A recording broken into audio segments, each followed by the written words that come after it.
In this video we are watching about 2024 Mercedes-AMG GT facelift and review. Please don't forget like and subscribe the Car Art channel. After a little over a year's absence from the US market, the Mercedes-AMG GT Coupe finally returns.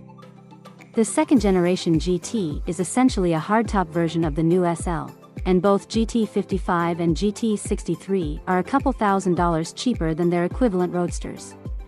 Mercedes announced Monday that pricing for the 469 horsepower GT55 starts at $136,050, including a $1,150 destination fee.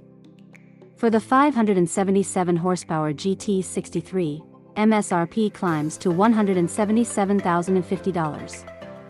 The second generation GT Coupe is less of a hardcore sports car than the original, and more of, well, a GT car.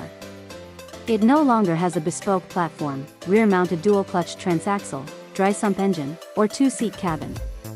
Now, the GT is a 2.2 with standard all-wheel drive.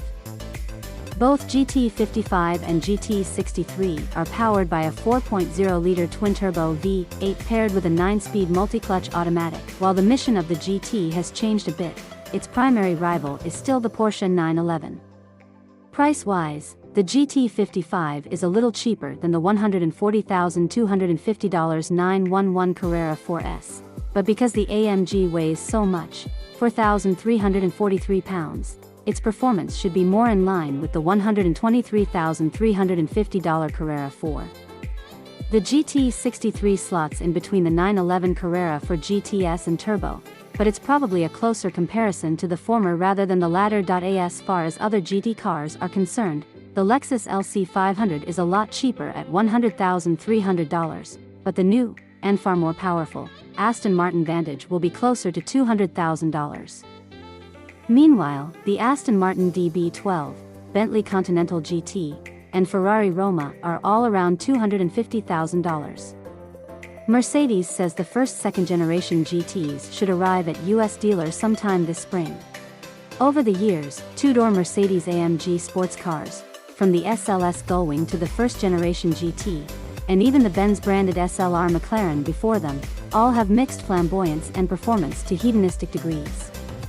But the company's go-fast wizards seem to have taken a broader approach with the redesigned 2024 GT Coupe, which, in borrowing heavily from the latest SL Roadster, embraces more of the grand touring side of the spectrum. Elegantly sculpted with a plunging snout and bulging haunches, the new C192 Series GT still looks the part of a six-figure rocket, yet is easier on the eyes than before.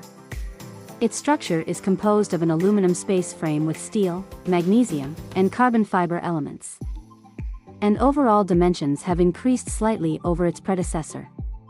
It's now 7.1 inches longer, 1.6 inches wider, and carries an additional 2.8 inches between its axles.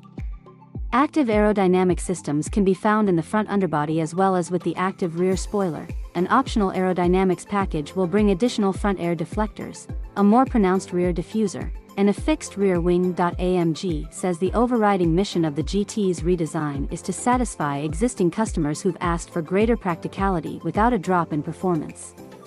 To that end, the outgoing car's rear-wheel drive layout is gone, replaced by a standard variable all-wheel drive system that can route up to 50% of the engine's torque to the front wheels or 100% to the rear axle. That engine is AMG's familiar twin-turbo 4.0-liter V8, which will pump out 469 horsepower and 516 pound-feet of torque in the GT55 model and 577 horses and 590 pound-feet in the GT63. However, the new car's transmission, a 9-speed automatic with a clutch pack in place of a torque converter, is situated directly behind the engine, rather than positioned in back as with the previous GT's rear-mounted dual-clutch transaxle. As a result, the blown V8 now sits atop the front axle line, rather than behind it, a compromise that benefits interior space at the likely expense of front-to-rear weight distribution. Additional mechanical highlights include rear-wheel steering, an electronically controlled limited-slip rear differential, an optional nose-lift system that can raise the front end 1.2 inches, and a semi-active hydraulically linked suspension with adaptive dampers. As you'd expect, AMG's Dynamic Select system offers a variety of drive modes, as well as a race start launch control program. Though curb weights likely will increase beyond the 2-ton mark, the GT63 should be able to hit 60 miles per hour in around 3 seconds.